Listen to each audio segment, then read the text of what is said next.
Sunday commemorates the newest federal holiday, Juneteenth, recognizing the emancipation of enslaved Black Americans. It's been more than 30 years, meanwhile, since the late Congressman John Conyers first introduced a bill to study reparations for descendants of enslaved people, known as H.R. 40, now sponsored by Texas Congresswoman Sheila Jackson Lee. Every Congress since 1989 has failed to pass it. Last year, H.R. 40 got further than ever, passing the House Judiciary Committee, but it remains stalled. While Congress languishes on addressing the wrongs inflicted on generations of Black Americans, cities and states are taking action. Last year, Evanston, Illinois, became the first city to issue slavery reparations, a $10 million project funded with revenue from recreational marijuana sales.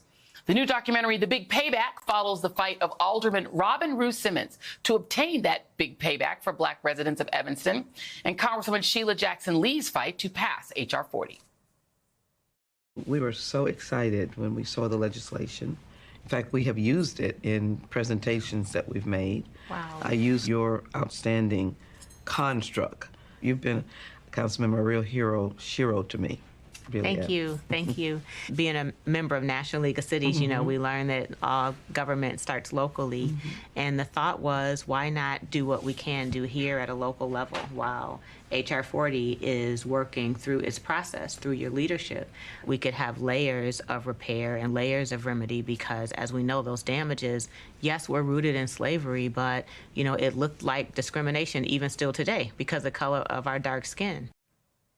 Last week, I joined Simmons and Congresswoman Jackson Lee, along with co-directors, actress Erica Alexander and filmmaker Whitney Dow, for the premiere of The Big Payback at the Tribeca Film Festival. And I should mention that my husband Jason and I are also among the co-executive producers of that film. And I'm joined now by The Big Payback directors Erica Alexander and Whitney Dow, and Robin Rue Simmons, former 5th Ward Alderman in Evanston, Illinois, and founder and executive director of First Repair. Thank you all for being here. And I have to start with you, my friend Erica Alexander. Talk about the genesis of this film.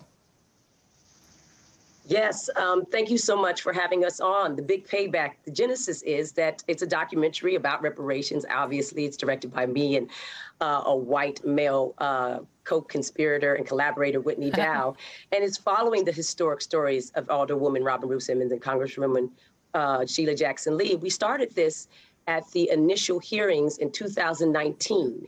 And then we heard about what Robin Rue Simmons did, and we totally pivoted and got there to start filming her, where we witnessed her beginning to implement the groundbreaking local bill in Evanston as the first tax-funded reparations bill in America. And that's what we did. And we also have been following Congresswoman Lee, leading the 30-year fight to pass the national study in Congress. And Whitney, I know you from the Whiteness Project. That is how we met. Used to speak to my classes when I used to teach at Syracuse. And why did you think it was important for a white filmmaker like yourself to be involved in a project that was about reparations? Why should white audiences care about this? Well, we created the situation. It's our job to solve it, right? I mean, we created slavery. We created the structural racism that disenfranchised Black Americans for generations. And I really feel like, I hope that when audiences watch this film, they see a place for them in this story and that they need to, you know, step up to the plate and participate in the repair. Absolutely. And Robin, you know, we follow you. We get to know you and your daughter, your family through this film. Talk about the fight, because it was a fight to try to not only get the reparations project in place, but also to have the recipients in the community of Evanston accept it as reparations. Talk a little bit about that. Absolutely. So there was really no pushback in our city on passing reparations and beginning the process.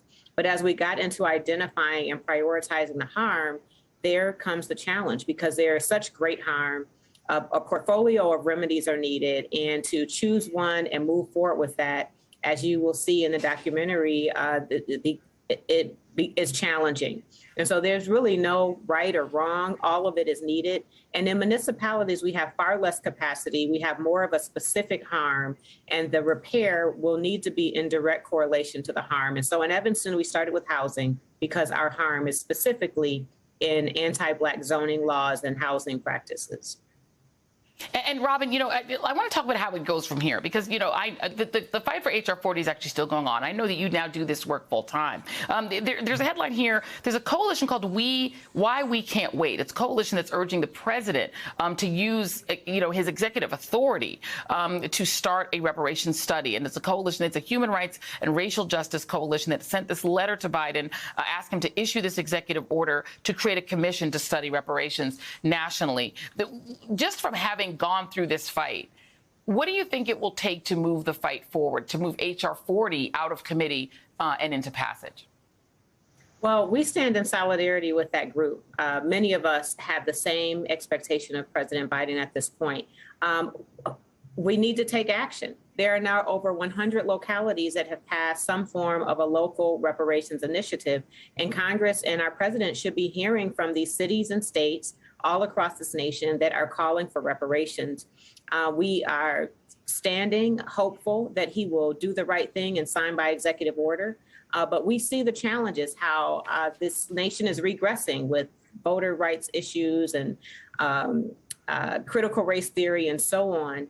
And it would be the statement that we need to hear from our president and this administration to pass HR 40, that it is not just a ceremonial commitment to Black lives, but it is an actionable commitment to Black lives and redress with passing reparations. And I want to note that California, there's a task force suggesting reparations in a report detailing lasting harms of slavery in California. It's the first state to adopt a law, the first statewide law to study reparations proposals. It's the Reparations Task Force. It's a 500-page interim report that's come out detailing those harms. So there is movement on this issue. Erica, the other thing that happens in this film is that we really get to know Representative Sheila Jackson Lee. I obviously knew her as a guest that I've had on the show, but we really got to know her in this film. What is the importance of her place in history?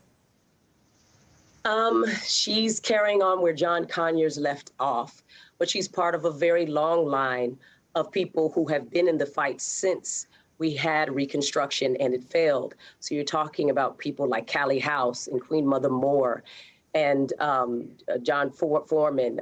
We've had a lot of people doing this work, and now we have a new group of people, NARC and several people that are not only continuing that fight, but helping her to stimulate from the outside and get that going, because she needs help. She needs our help on the outside, and that's what they're doing. Absolutely. I know there's a free screening at the Apollo Theater on Sunday, I think at 5 p.m., so people should come out and check it out. There's some ice cream involved. If you go, it's going to be good. That's right. Ben & Jerry's is one of our partners. Yes, yes, on Sunday. Go to colorfarmmedia.com for more information. Doors open at 5 at the Apollo. See you on Juneteenth.